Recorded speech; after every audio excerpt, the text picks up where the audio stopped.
The proceedings of the House are suspend कर दूं? इसलिए प्लीज बात करने दें, एक इम्पोर्टेंट इशू पे, और मैं फिर प्रोसीडिंग्स बंद करके मंडे पे ले जाऊंगा सेशन। एक इम्पोर्टेंट इशू है, फलस्तीन है, ये सारी चीजें, इसको करें। प्लीज सुने जी। तो मैं गुजारिश कर रहा था कि वहाँ इसराइल को बाय नेम क्रिटिसाइज किया गया, कोई नई बात नहीं है, तकरीर सुन भी लिया करें, सिर्फ आप एक मफरूज़े के तौर पे ना जाया करें। अभी आप दोबारा चले जाएं गूगल पे तो आपकी तकरीर मिल जाएगी। तो इसराइल को बाय नेम कंडेम्ड किया गया। तो ये सिर्फ यहाँ मैं मामला यहाँ मैं सारा जवाब देता हूँ जी, मैं कि मुझे सिर्फ टाइम दे दें मेहरबानी करके सब्र से। तो ये जो उनकी नुमाइंदगी थी वो आपके सामने है, रिकॉर्ड पे है। सबसे ज़्यादा देखी जाने वाली तकरीर वो है, यानी 24 घंटे में 1 मिलियन से ज़्यादा लोग उसको देख चुके थे, और जो नेक्स्ट थी वो 300,000 के करीब थी प्रेसिडेंट ट्रंप की। इसके अलावा ग्लोबल डेवलपमेंट इनिशिएटिव, आपको पता है कि वो चाइनीज़ जो है वज़ीर आज़म उन्होंने ख़ुद चेयर करना था, पाकिस्तान उस पर मदऊ था, और पाकिस्तान ने उसमें वज़ीर आज़म साहब ने उसमें ख़ुद उसमें नुमाइंदगी की। स्पेशल क्लाइमेट इवेंट जो है, जो हमारी चूँकि जो फ्लड्स का मसला है, और जो पाकिस्तान 1% से कम एमिशंस के बावजूद दुनिया में टॉप 10 कंट्रीज़ में वल्नरेबल मुल्क है, उस हवाले से वो बहुत अहम इवेंट था। और इसमें जो नुमाइंदगी वज़ीर आज़म साहब की थी, और इसमें प्रेसिडेंट ऑफ ब्राज़ील ख़ुद उसको चेयर कर रहे थे। और जो COP30 होने जा रहा है वो ब्राज़ील में होने जा रहा है अगले चंद महीनों में, और इसकी मैं समझता हूँ कि रेलेवेंस बहुत ज़्यादा थी, और उसकी नुमाइंदगी भरपूर की गई पाकिस्तान की। इसी तरह मल्टीलैटरल मीटिंग एक हुई, उसकी तफसील मैं फ़लस्तीन के हवाले से और गाज़ा के हवाले से सेपरेट अभी अर्ज़ करूँगा। लेकिन वो जाने से पहले ये बात हुई कि UNGA तो होना है, हर साल होता है, अब भी होगा, 80वां हो रहा है। यूनाइटेड नेशन फेल हो चुका है गाज़ा में खून बंदी कराने के लिए। यूरोपियन यूनियन फेल हो चुका है वहाँ खून बहाने को ख़त्म करने के लिए। अरब ममालिक फेल हो चुके हैं वहाँ खून बंद करवाने के लिए। Have a heart.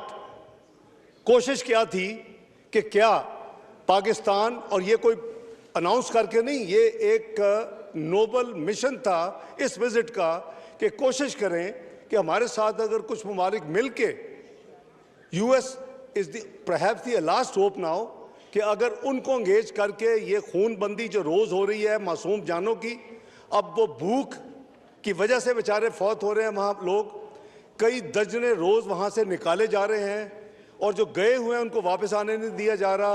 West Bank को हड़प करने का प्लान है। तो इसके लिए एक प्लान था कि कुछ ममालिक अगर मिल के, तो प्रेसिडेंट ट्रंप हैं US के, उनको एंगेज करके उनको इन्वॉल्व करें कि भाई ये इस वक्त सबसे ज़्यादा तकलीफ दह मसला ये है फ़लस्तीन का और गाज़ा का, और जहाँ वो 64,000 लोग शहीद हो चुके हैं जनाब स्पीकर, 1.5 लाख से ज़्यादा जख्मी हो चुके हैं पिछले 2 साल में। ये दर्जनों करारदादें पास हो चुकी हैं यूनाइटेड नेशन में, UN जनरल असम्बली में, OIC की करारदाद हो चुकी हैं। हमने तो अपना तकरीर में मैंने तो कहा कि गाज़ा तो ग्रेव यार्ड का बन चुका है, कब्रिस्तान, इंटरनेशनल ग्लोबल कॉन्शियस का ज़मीर का कब्रिस्तान बन चुका है, वहाँ तो लोगों का कब्रिस्तान तो बन रहा है। तो बात यह है कि ये एक अटेम्प्ट थी, और ये वो मीटिंग थी जिसमें 1+1 था कि मुल्क का सदर, जहाँ में सदारती निज़ाम है या पार्लिमानी निज़ाम है तो वज़ीर आज़म, और उस मुल्क का वज़ीर ख़ारजा। 8 ममालिक थे उसमें जनाब स्पीकर। हमारे साथ सऊदी अरेबिया मिला, हमारे साथ जॉर्डन मिला, हमारे साथ इजिप्ट मिला, हमारे साथ UAE मिला, हमारे साथ कतर मिला। ये 5 अरब ममालिक थे। और जो इस्लामी मुल्क हैं, जो अरब ममालिक नहीं हैं, उसमें हमारे साथ तुर्की मिला और इंडोनेशिया मिला। ये वो 8 ममालिक थे जिनके या सदर, जिनके सदारती निज़ाम है, तुर्की का सदर है, इंडोनेशिया का सदर है, या वज़ीर आज़म, और उनके तमाम 8 के 8 पाकिस्तान समेत वज़ीर ख़ारजा। ये एक मेरे नज़दीक सबसे इम्पॉर्टेंट मीटिंग थी जो कि वहाँ हुई, और उसकी मैंने जैसे अर्ज़ किया कि मैं तफसील अर्ज़ करता हूँ कि उस मीटिंग में यही बात की कि जी कोई और एजेंडा नहीं था, अपना भी एजेंडा नहीं था। और उस मीटिंग जब तय हो गई, उससे पहले एक दिन प्रिपरेटरी मीटिंग हुई। मैं आज तफसील बता रहा हूँ, ये किसी प्रेस में नहीं है। एक, और ये तय हुआ कि ये डिस्क्रीट रखी जाएगी।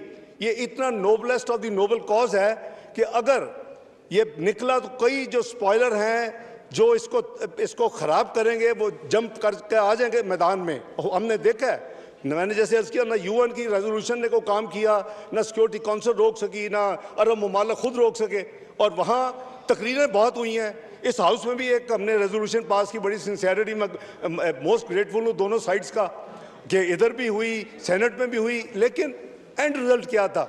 वो खून बह रहा था, वो लोग रोज़ाना अब भूख से वहाँ ह्यूमैनिटेरियन एड को नहीं जाने दिया जा रहा था। जनाब स्पीकर, तो उससे एक दिन पहले हमारी 8 फॉरेन मिनिस्टर्स की प्रेपरेटरी मीटिंग हुई, उसके बाकायदा, ताकि 1 घंटे की मीटिंग थी प्रेसिडेंट ट्रंप की वो वाली, तो ये साइड लाइन्स पे थी और यूएन हेडक्वार्टर्स के अंदर थी, अक़वाम मुत्तहिदा के हेडक्वार्टर्स के अंदर थी न्यूयॉर्क में। उस पर हमने बात सब ने की कि जी ये इस वक्त जो कुछ हो रहा है ये तो शर्मनाक चीज़ है। अगर इसको भी रोक नहीं सकते फिर इस अदारों के ऐसे का क्या फ़ायदा यूएन जनरल असम्बली का, क्या फ़ायदा यूएन सिक्योरिटी काउंसिल का। आई मस्ट अप्रिशिएट के प्रेसिडेंट ट्रंप ने उसको पॉजिटिवली रिएक्ट किया, पॉजिटिव रिस्पांस दी। उसने कहा कि फिर इस तरह करें कि आपके जो 8 फॉरेन मिनिस्टर्स हैं, मेरी टीम आपके साथ बैठ जाती है और आप कोशिश करें कि 48 से 72 घंटे में कोई आप वर्केबल सोल्यूशन दें। और उन्होंने बताया कि मैंने पीर को, आने वाला जो पीर था जो गुजर गया है, मैंने पीर को नेतन्याहू से मीटिंग करनी है, तो मैं फिर इसको कोशिश करता हूँ कि इसको रोकने की। ये सारी उसकी स्पिरिट थी, इस पर किसी का ज़ाती एजेंडा नहीं है। और जैसे मैंने कहा कि तमाम जो फोरम है जिनको करवा लेना चाहिए था, अब तक 2 साल नहीं करवा सके, तो इसलिए वो मीटिंग ख़त्म हुई। अगले दिन मीटिंग तय हुई दोबारा, कतर की एम्बेसी कन्वीनर थी, उस एम्बेसी में तमाम मीटिंग्स हुई, इसको कोई पब्लिक नहीं किया गया, कोई फ़ोटो नहीं रिलीज़ हुई। मास प्रेसिडेंट ट्रंप वाली मीटिंग की ज़रूर हुई क्योंकि यूएन वो हेडक्वार्टर्स में थी, और उसमें प्रेसिडेंट ट्रंप की मीटिंग भी आई, कमेटी उनके भी टीम आई, उनके साथ खुल के बात हुई कि भाई आप क्या चाहते हैं, आप बताएं कि जो कुछ हो रहा है ये कैसे आपके ख्याल में कैसे क्या ख़त्म हो सकता है। तो उन्होंने एक पेपर दिया, एक प्रपोज़ल दिया जो कि 20 पॉइंट प्रपोज़ल था। हमने कहा कि आपने हमें दे दिया, काफ़ी लंबी मीटिंग हुई, और उसमें जब उन्होंने दिया हमने कहा कि अब हम आपस में मीटिंग करेंगे अगले 24 घंटे, और फिर हम आपको बात बताएंगे कि हमारा क्या इस पर रद्द अमल होगा।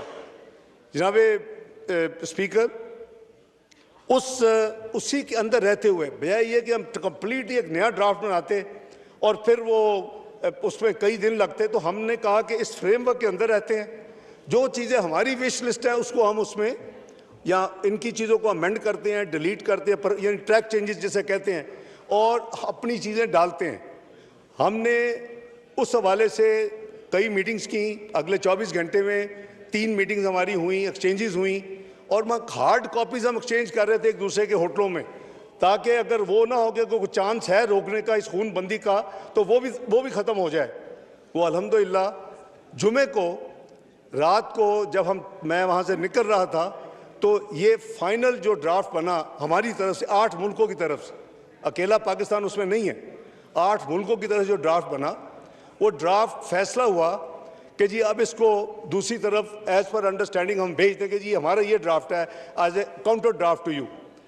वो जो ड्राफ्ट वहाँ गया, हमने वो रीफ्यूलिंग करनी थी वापसी पे, तो हम जब लैंड किया, करीबन हम 2 घंटे वहाँ से अभी निकले थे न्यूयॉर्क से, तो मुझे अब हमारे एम्बेसडर साहब का फ़ोन आया, जो हमारे परमानेंट रिप्रेजेंटेटिव हैं, ambassador Asim Iftikhar, very intelligent, Pakistan को बड़े अच्छे तरीके से उस सलामती काउंसिल की जो मेंबरशिप में चला रहे हैं, अपनी जिम्मेदारियाँ अदा कर रहे हैं। उन्होंने कहा जी कि यहाँ एक फ़ाइनल चीज़ है। मैंने कहा क्या रह गया, कुछ चीज़ रहेगी? क्या नहीं, कुछ ममालिक कह रहे हैं कि जी 8 के 8 फॉरेन मिनिस्टर साइन करें इस डॉक्यूमेंट पे, और कुछ का ख्याल है कि इसकी ज़रूरत नहीं है, जैसे उन्होंने दिया हम भी ये ड्राफ्ट दे दें हमारी, तो ये तो एक कंट्री टू कंट्री हो रहा है, कोई ऐसी बात नहीं है, तो कोई ये नहीं कि खुदा ना खास। तो ये मैंने कहा कि देखो, ये अरब ममालिक, उसमें 5 अरब ममालिक है, 3 इस्लामी मुल्क हैं पाकिस्तान समेत, उनको कहो कि जी, क्योंकि एक ग्रुप था कि जी नहीं होना चाहिए, दूसरा ग्रुप था साइन, ये भी एक मामूली चीज़ थी मेरे नज़दीक। तो मैंने कहा कि इनको कह जी आप फैसला कर लें, मेजॉरिटी अगर आप फैसला करते हैं कि जी साइन होने चाहिए, तो हम इलेक्ट्रॉनिकली साइन करवा लेते हैं, अभी साइन आप कर रहे हैं मेरे बिहाफ पे। अगर आप समझते हैं कि नहीं होने चाहिए तो आप जमा करा दें, इसको भेजें। तो by the time we landed next destination सुबह अगले दिन, क्योंकि 8 घंटे 9 घंटे का सफ़र था, तो मुझे कंफर्म कर दिया गया कि अमेरिकन साइड को ड्राफ्ट मिल गया है। ये सैटरडे का दिन है। अब जो फाइनल मंडे को उनकी जो मीटिंग होनी थी, जो कि मैं पता था कि उनकी मीटिंग होनी है, तो इसमें जनाब स्पीकर जो उन्होंने अनाउंसमेंट्स की, जो उन्होंने मंडे को अनाउंसमेंट्स की, और मैं मंडे को लंदन से पाकिस्तान आ रहा था, सुबह 10 बजे से लेके रात 10 बजे, 4 घंटे का फ़र्क है। 10:30 बजे मैंने लैंड करना, 10:30 वहाँ चला था। तो उस दौरान ये उन्होंने, अमेरिका ने अनाउंसमेंट भी की और 20 पॉइंट प्लान भी एक अनाउंस किया साथ। 20 पॉइंट ही चल रहा है थ्रू आउट। तो मुझे सऊदी वज़ीर ख़ारजा का मैंने फ़ोन जब ऑन किया तो मैसेज थे, तो मैंने उनसे बात की। मैंने कहा खैरियत है? उन्होंने कहा कि ब्रदर, वो उन्होंने हमारा जो भेजा था, अक्सर जो अर्जेंट चीज़ें हैं वो तो माननी हैं, लेकिन कुछ चीज़ें अभी भी हमें उनको एंगेज करना पड़ेगा। क्या चॉइसेस थी? 2 चॉइसेस थी। ये मैं सऊदी वज़ीर ख़ारजा को कोट कर रहा हूँ।